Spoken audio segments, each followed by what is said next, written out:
right here I'm starting with a diagram around systems change. The SDGs really at their core are about systems change.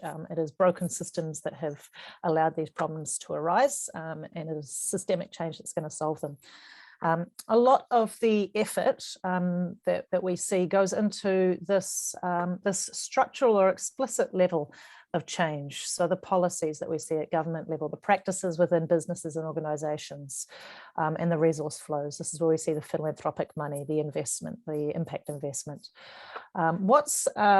This is very much the low-hanging fruit as I see it. What's often neglected is the conditions at the semi-explicit and transformative change level.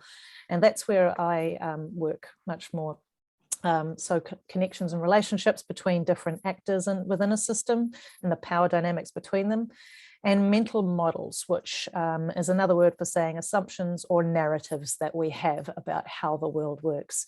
So my 10 myths are very much operating at this transformative change mental model, sort of a philosophical change in mindset. All right, myth number 1, from me to we.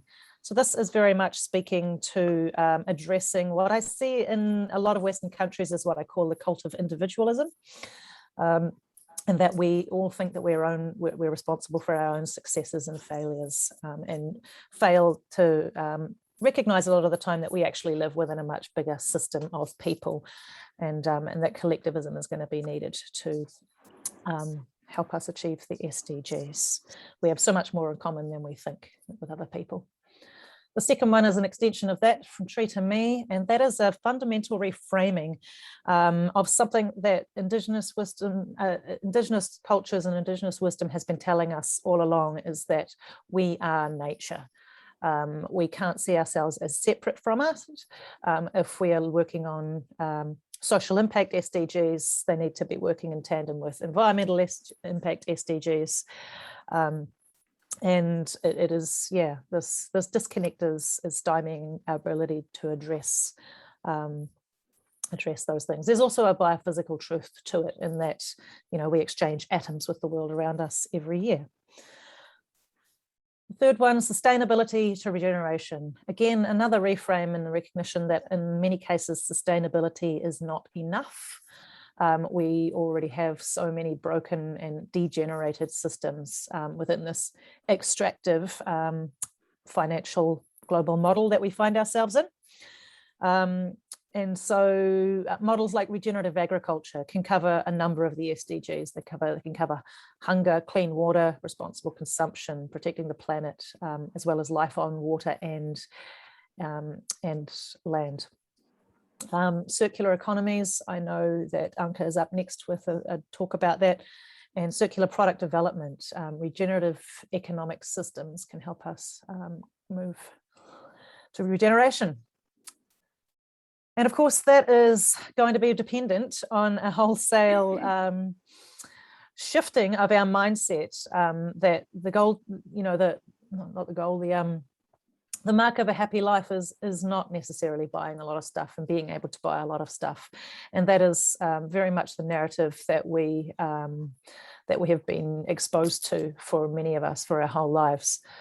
So there's a piece of work there to do around happiness being very much dependent upon our own mindset and not external forces. The irony about all of this is that, of course, many of us are not happy, even when we achieve a lot of material wealth. We're more lonely and disconnected than ever before. So really, this is about a fundamental reframe of what it means to live the good life. It's a new myth of the good life. From here, I'll jump forward, from scarcity to abundance. I mean, a lot of the problems that the SDGs are looking to solve are rooted in scarcity of resources, scarcity of access to capital, scarcity of food, of knowledge, access to knowledge. And what this myth is really about is recognizing that most of that is manufactured scarcity. That is scarcity that has been built into the economic system, global economic system of late stage capitalism that we find ourselves in. And when we consider that roughly 1/3 of all food that is ever grown is wasted, it really speaks to the idea that food and many other things could be abundant if, again, we adopted circular systems and better logistics systems, and change the culture too, right? So that we don't throw out food when it's still okay, or we change the market forces that currently say if a farmer can't pay for the labor, if the cost of labor to harvest her crops is more than what she's going to get for them, then they'll just waste. So really it's a piece around economic reframing there. Tied in with that is a move from competition to collaboration. And again, that's very much a stab, if you will, at the heart of our capitalist economic system that tells us that the best way to drive innovation and solve problems is through competition. Whereas I think most of us here on this call today know that collaboration is very much the name of the game in what we're doing here, and that we work together, anything is possible. We've seen some really great stuff coming out of the open source software movement, and shoot-offs of that, open government, open democracy, and so on and so forth, to move us past this somewhat outdated ideology.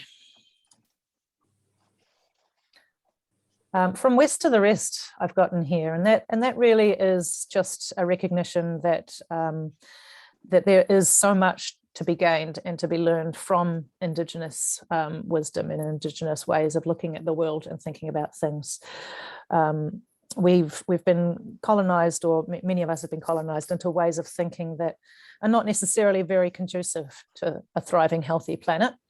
And in part, this has come from our, I guess, our elevation of science as the gold standard, which I'm not arguing against. Science has given us very much, but it has also split the world into silos and basically broken everything up into its constituent parts, where there's no need or no room for other sorts of psychological functions of sensing or intuiting and feeling, which I recognize is slightly shaky territory when we're in this era of fake news and conspiracy theory, but certainly I think we need to find room to make room for them.